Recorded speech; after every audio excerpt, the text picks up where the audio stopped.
Question: are you once again sobbing at an episode of that scary zombie show? Not just me? Well, thank goodness we can share the therapy bills together. But remember, The Last of Us show is not just a dose of tragedy and misery every episode, but it's also a treasure trove of Easter eggs, references, and bits of trivia that lovingly call back to its video game source material and the legacy it holds. We've covered the first 3 episodes of the show and all the interesting bits and pieces that they have to offer, so watch that first if you haven't before jumping into this one. Or not. I mean, I ain't Joel. I'm more of an unnamed infected number 3 person myself. But I digress. Here are the most clicker-clicking, runner-running, bloater-bloating references and bits of trivia so far from episodes 4 through 6 of HBO's The Last of Us. Remember, this is gonna be a spoiler-filled video for both the games and TV series. So watch at your own spoilery risk as much as Joel carefully watches his enemies get bricked.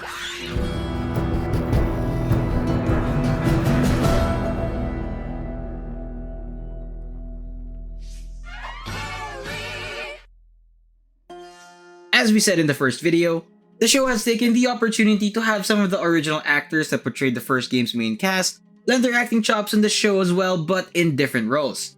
The show has also expanded on the human enemies that Joel faces in the game by giving some of those groups a name and a face to pin on.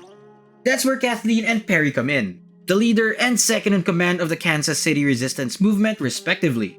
But let's focus on Perry for a bit here. This gorgeous man attached to an even more gorgeous beard is played by Jeffrey Pierce, who happens to be the original actor that portrayed Joel's brother, Tommy. Some fans may find an odd but comforting sense of nostalgia seeing and hearing Marlene be reprised by Merle Dandridge in the show. But it's kinda messed up that Tommy is on the hunt for his own brother Joel in the show. And trust me, that's not the end of the show's irony of putting the game's original actors in surprising roles. Can you believe this guy? Here's a blink and you'll miss it tidbit that hits at someone's bluff. At the end of episode 4, Joel wakes up to him and Ellie being held at gunpoint. By the next episode, we'd come to know the two as Henry and Sam, and would even know that the guns they were using the whole time were empty. But a closer look at the ending of episode 4 already shows in advance that Henry and Sam were not as dangerous as they seemed. The last shot of the episode starts with the camera focused on the barrel of Sam's gun, then changes focus to Sam. But pause for a moment at the beginning and take a closer look at the gun. Notice something missing? There are no bullets on any of the chambers in Sam's revolver. Even if Sam were to fire the gun, Joel will be safe as the next chamber is clearly empty. An early indication of Henry and Sam's pacifist run. Seeing these small bits of consistency, especially for strongly connected back-to-back episodes like 4 and 5, makes rewatching this show a fun treat with all the hints and teases on what's to come. It's basically New Game Plus for TV. Okay, now that we mentioned it, how would grounded mode feel like for TV then? Like, no snacks, no subtitles, no tissues? No! You lay your hands on me again, it won't end well for you. Episode 5 of The Last of Us TV show culminates with a standoff between Kathleen with her army of resistance fighters against Joel who was outgunned, Ellie and Sam seemingly out of options, and Henry out in the open about to get shot. But a new challenger has entered the fray, with a horde of infected literally busting out of the ground. But worst of all, a bloater comes out as well. This monstrosity is based on the same enemy boss from the game, with solid fungus-plated skin all around that seemed impervious to bullets. Like the clickers in the game, getting too close to the bloater results in an immediate death, but unfortunate players only get a brief glimpse of the carnage before the screen cuts to black.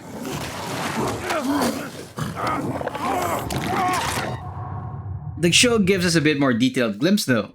As the bloater charges towards Perry and easily takes a hold of him, the bloater kills off Perry in the same way it kills off players in the game.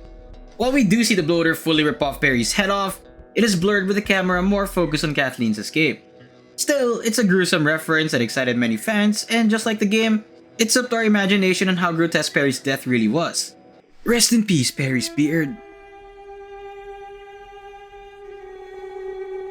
Oh, and Perry too. Sure. Moving on. Well, that wasn't a good idea, now was it?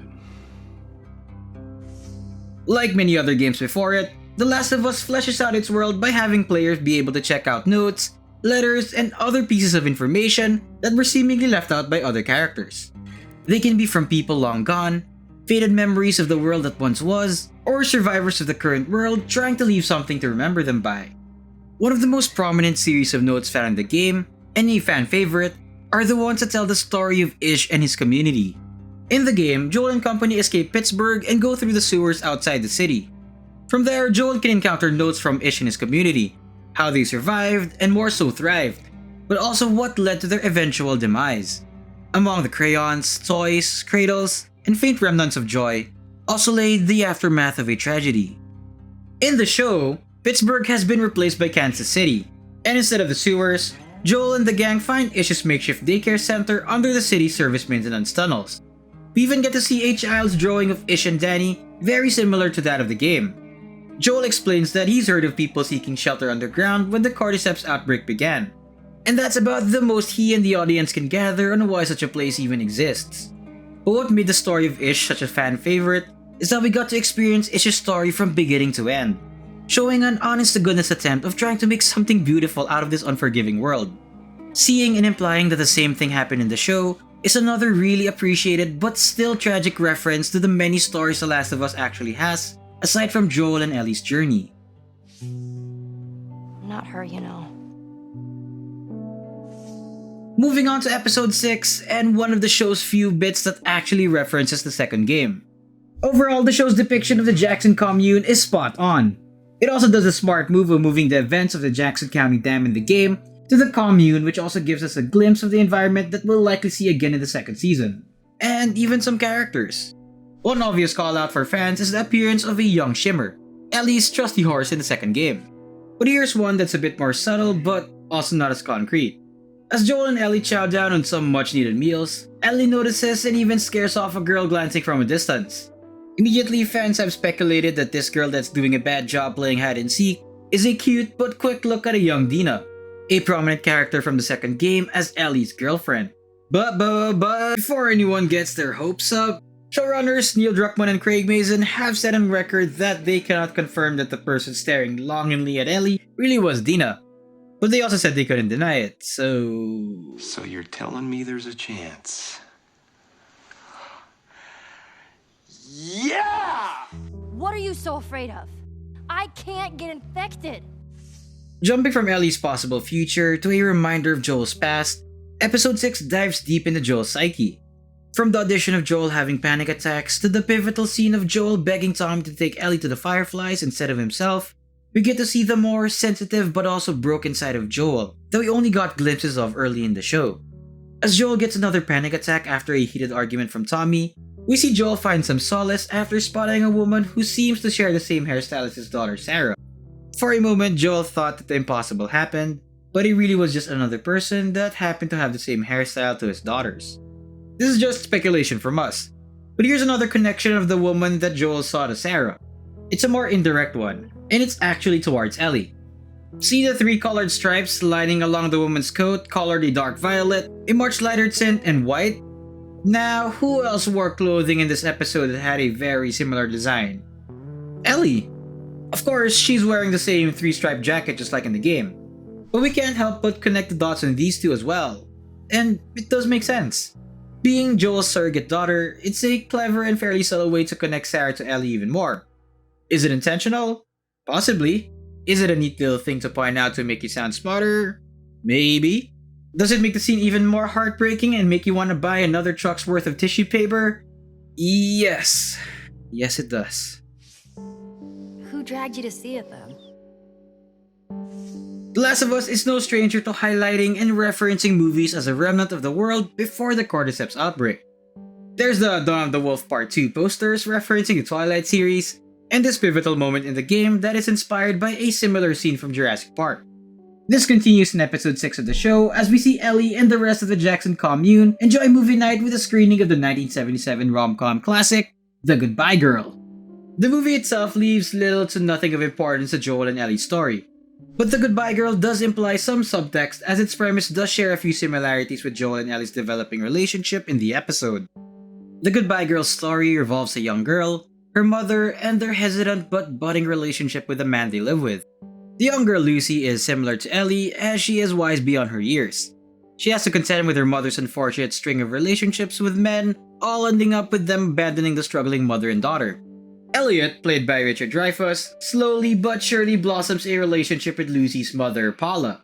But Lucy herself still can't help but fear the same result of Elliot leaving her and her mother alone, like others before him the moment a tiny morsel of commitment and responsibility is sensed.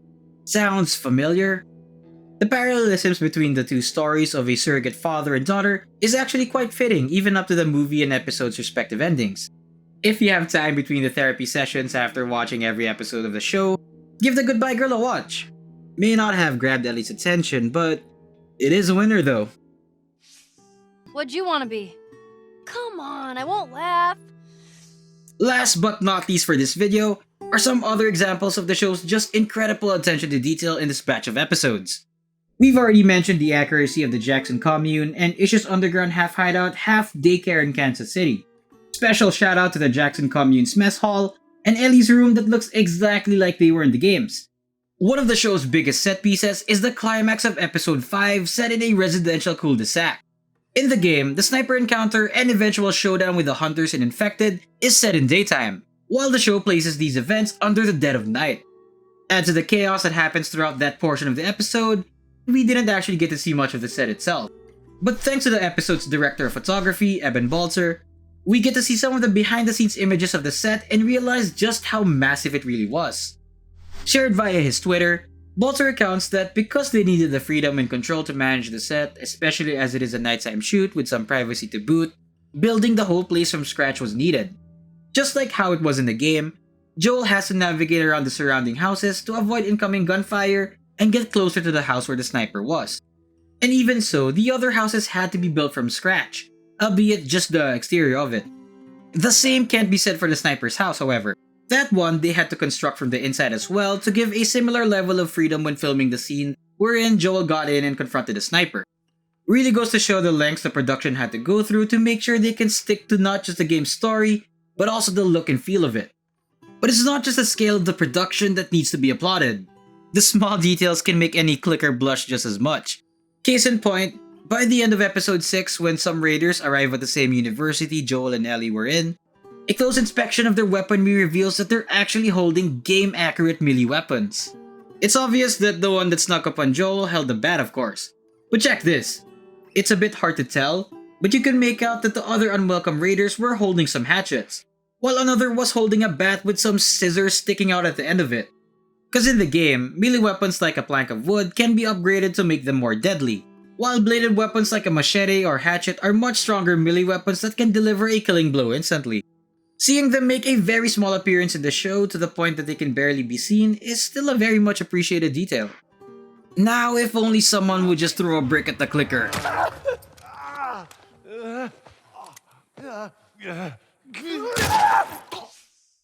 Is it not obvious that I am #Team Brick? It's just the better throw ball. It's more iconic than some bottle. I mean, come on. And that's it for the best references, Easter eggs, and trivia from the HBO's The Last of Us episodes 4-6. If you enjoyed this video, give it a thumbs up and let us know what other references and trivia from the show that you've also caught. We'll cover the remaining episodes in the next video of the series, so be sure to subscribe so you'll know when they'll drop. And hey, why not check out our other stuff as well?